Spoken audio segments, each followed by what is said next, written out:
श्री स्वामी समर्थ. स्वागत आहे तुम्हा सर्वांचं श्री स्वामी समर्थ कृपा या माझ्या मराठी यूट्यूब चॅनलवर. उद्या आहे चैत्र शुक्ल प्रतिपदा, आपल्या मराठी नवीन वर्षाचा पहिला दिवस, आणि उद्या आहे गुढीपाडवा, आपल्या मराठी नववर्षातील पहिला सण. 3.5 मुहूर्तांपैकी एक पूर्ण मुहूर्त. या दिवशी कोणतंही शुभ कार्य करण्यासाठी मुहूर्त पाहिला जात नाही, कारण हा दिवस एक पूर्ण मुहूर्त आहे. गुढीपाडव्याच्या दिवशी घरोघरी गुढी उभारली जाते. विजयाचं आणि मांगल्याचं प्रतीक असणारी ही गुढी अगदी घरोघरी उभारली जाते. वैदिक ग्रंथानुसार भगवान ब्रह्मदेवाने याच दिवशी विश्वाची निर्मिती केल्यामुळे हा दिवस वर्षातील सर्वात शक्तिशाली दिवस मानला जातो. चैत्र शुक्ल प्रतिपदेला शालिवाहन शक संवत्सराची देखील सुरुवात होते. या दिवशी गणितज्ञ भास्कराचार्य यांनी पंचांग रचल्याचे सांगितले जाते. त्यामुळेच गुढीपाडव्याच्या दिवशी नवीन पंचांगाची देखील पूजा केली जाते.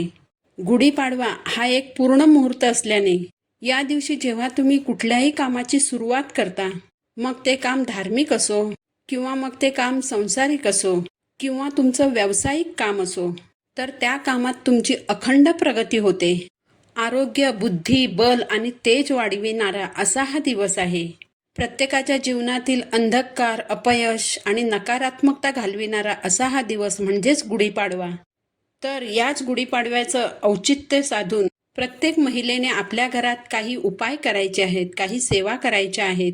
सगळ्यात पहिलं म्हणजे सकाळी लवकर उठायचं आहे. आंघोळीच्या पाण्यात थोडीशी हळद टाकून त्या पाण्याने स्नान करायचं आहे. पाण्यामध्ये हळद टाकून आंघोळ केल्याने आपल्याला जर काही बाधा असेल, आपल्यामध्ये जर काही नकारात्मकता असेल, जर कुणाची नजर बाधा झालेली असेल, तर ती निघून जाते. गुढीपाडव्याच्या दिवशी घरातील प्रत्येक सदस्याने पाण्यामध्ये चिमूटभर हळद टाकून त्या पाण्याने स्नान करायचं आहे. यानंतर सूर्यदेवांना अर्घ्य द्यायचं आहे. सूर्यदेवांना नुसत्या पाण्याने जरी अर्घ्य दिलं तरी चालेल. अर्घ्य देताना पुरुषांनी ओम सूर्याय नमः या मंत्राचा जप करावा आणि स्त्रियांनी ओम घृणी सूर्याय नमः या मंत्राचा जप करावा. यानंतर आपल्या घराच्या बाहेर गुढी उभारावी. सकाळी लवकरच गुढी उभारावी. किमान 8 वाजायच्या आत तरी गुढी उभारली जाईल, याची प्रत्येकाने काळजी घ्यायची आहे. कारण गुढी म्हणजे ब्रह्मध्वजच आहे आणि गुढी उभारूनच आपण नवीन वर्षाचं स्वागत करत असतो. या दिवशी न चुकता उंबरठ्यावर हळदीचं लेपन करायचं. कुठल्याही शुभदिनी आपण उंबरठ्यावर हळदीचं लेपन करत असतो. त्यामुळे गुढीपाडव्याच्या दिवशी उंबरठ्यावर हळदीचं लेपन न चुकता करायचं आहे. दरवाजामध्ये छोटीशी का होईना रांगोळी काढावी. गुढी जिथे उभारायची आहे तिथे देखील रांगोळी काढावी. मुख्य दरवाजा स्वच्छ पुसून त्यावर हळद कुंकवाने स्वस्तिक काढावं किंवा नुसत्या कुंकवाने जरी तुम्ही स्वस्तिक काढलं तरी चालेल. यानंतर मुख्य दरवाजाची आणि उंबरठ्याची यथासांग अशी पूजा करायची. तुळशीची पूजा करायची. यानंतर किचनमधील गॅस शेगडीची पूजा करायची, कारण अन्नपूर्णा मातेची पूजा तर झालीच पाहिजे. धनधान्य समृद्धीकारक असा जो तोडगा तुम्हाला सांगितलेला आहे, त्याची उद्या दिवसभरात तुम्ही कधीही पूजा करू शकता. याची खूप काही अशी सेवा नाही आहे. तोडगा हातात घेऊन आपल्याला श्री स्वामी समर्थ या मंत्राचा एक माळ जप करायचा आहे. ज्या महिलांना मासिक धर्म अडचण असेल त्यांनी घरातील इतर व्यक्तींकडून धनधान्य समृद्धीकारक जो तोडगा आहे त्याची पूजा करून घ्या. उद्यापासून चैत्र नवरात्रीला सुरुवात होणार आहे. तुमच्या घरात घटस्थापना होत असेल किंवा नसेल तरी शक्य असेल तर तुमच्या देवघरात तुमच्या कुळदेवी समोर या चैत्र नवरात्रीत अखंड दिवा लावण्याचा आवर्जून प्रयत्न करा. या चैत्र नवरात्रीत आपल्या देवी आईसाठी करायच्या ज्या सेवा आहेत, ज्या सेवा तुम्हाला सांगितलेल्या आहेत, त्यातील तुम्हाला जितक्या शक्य असतील तितक्या सेवा नक्की करा.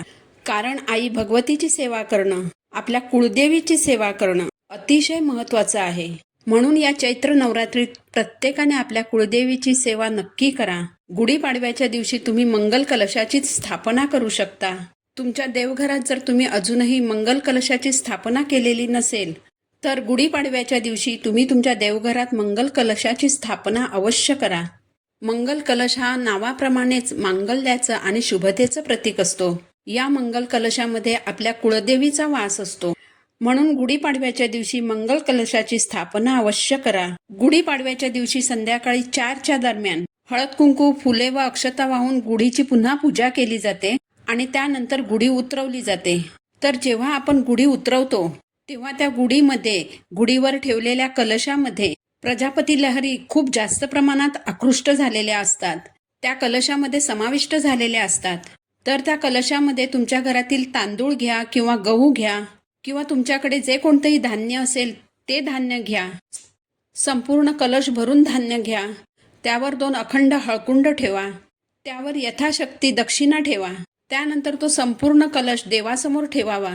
देवाला प्रार्थना करा आणि पाडव्याच्याच दिवशी त्या कलशातील वस्तू एखाद्या गरजूला दान करा. कलश दान करायचा नाही. फक्त त्यात ठेवलेल्या ज्या वस्तू आहेत त्या दान करायच्या आणि देवाचे आभार मानायचे. आभार अशासाठी मानायचे की देवाने तुम्हाला इतकं दिलेलं आहे की जे तुमच्याकडे आहे त्यातून तुम्ही एखाद्या गरजूला दान करू शकता. यासाठी देवाचे आभार माना.